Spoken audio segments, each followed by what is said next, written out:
ভিডিওটা দেখার আগে অবশ্যই কানে হেডফোন গুঁজে নাও। আর ভিডিওটা পুরোটাই মজার ক্ষেত্রে বানানো, সুতরাং মজাটাকে মজা হিসেবে নেবে, কেউ ওটাকে গাড়ি মাখবেন না কাকা।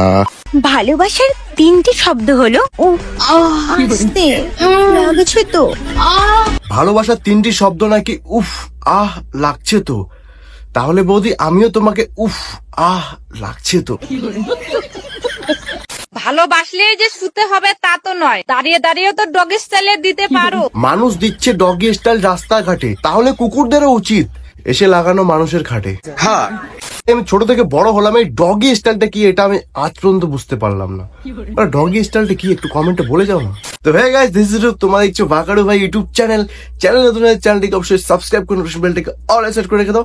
আর হ্যাঁ গুরুজন এবং বাচ্চারা, তোমরা ভিডিও থেকে বেরিয়ে যাওয়ার বন্ধুগণ কানে হেডফোন, হাতে মোমবাতি নিয়ে রেডি হবার। চলো শুরু করি আজকের যাত্রা পালা। এটা মজা রে বাবা। এই যে এটা গাড়ি, বুঝছো? এটা গাড়ি তোমাকে তো কিনা হবা না, আমি যখন চালাই দিব। এমনিতেই বাড়া এত ঠান্ডা পড়েছে যে ঠান্ডায় নিজের মেশিন খুঁজে পাচ্ছি না।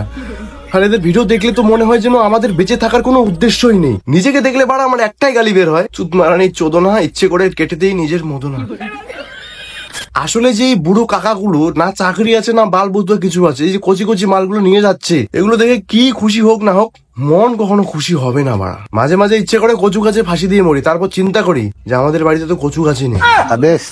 তা নয় তো কি বাড়া, বুড়ো বুড়ো কাকাগুলো নিয়ে যাচ্ছে কচি মাল, আর আমরা মনে হয় সারা জীবন ছিড়বই ভেড়ার বাল। হ্যাঁ, এই পাশের বাড়ির ভাবির ছেলে হয়েছে, তার চেহারার সাথে তোমার এত মিল কেন? দেখো, আমারে সন্দেহ করবা না, আমি কিন্তু ভাবির ধারে কাছেও যাই নাই। আরে তোমারে সন্দেহ করতেছি না, ভাই 2 বছর ধরে বিদেশ, ভাবির বাচ্চা হইলো কি করে? এখন ডিজিটাল যুগ, অনলাইনে কত কিছু হয়। এই বৌদির অ্যাক্টিং দেখে আমি পুরো ফিদা, মনে হচ্ছে অস্কার টানে বৌদির পায়ের সামনে ঢিল মারি, তারপর সেটা ড্রপ খেয়ে জায়গা মতো পৌঁছে যাবে।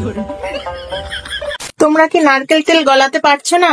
শক্ত হয়ে গেছে? তাহলে টিপসটা শিখে নাও ভালো করে। এখানে ঢুকিয়ে 5 মিনিট রাখলেই হয়ে যাবে তেল।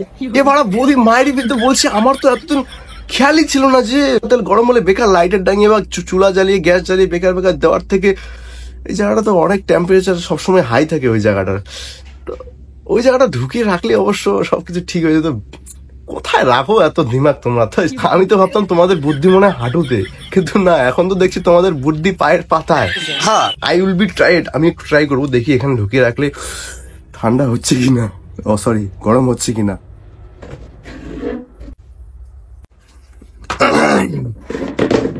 এই যে নিয়ে আসছি নারকেল তেল, ঠান্ডার দিনের সব থেকে উপকারী জিনিস। এটা লাগাবেন, শরীর ফাটবে না, মুখ ফাটবে না, চোখ ফাটবে না, বালের প্রমোশন। তো এবার আমিও ঢুকে চেষ্টা করবো যে এই ঠান্ডা তেলটা, এই শক্ত তেলটা কি করে গরম হবে, কি করে নরম হবে। চলো ঢুকিয়ে ট্রাই করা যাক।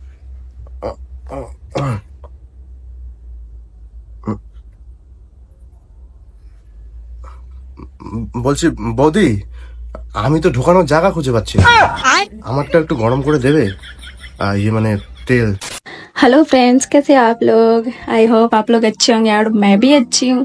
तो गाइस, मुझे फाइनली बहुत तेज की भूख लगी थी, तो मैंने आटा गूंदा और मैं रोटी बनाना स्टार्ट कर दी। বলতো হাতে কি কালারের চুড়ি পড়েছিল? জানতাম বড়া বলতে পারবি না, তোরা সালা পাক্কা হ্যান্ডেল খোর। আমি কি জানি না নাকি বাল, আমার ভিডিওর জন্য অপেক্ষা করেছিলি তোরা? আমি জানতাম এটা। তো হে গাইস, আজকের জন্য এতটুকু। ভিডিওটা কেমন লাগলো অবশ্যই কমেন্ট করে জানার, ভিডিওটা ভালো লাগলে অবশ্যই লাইক কমেন্ট শেয়ার সাবস্ক্রাইব করে রেখে দাও বাড়া।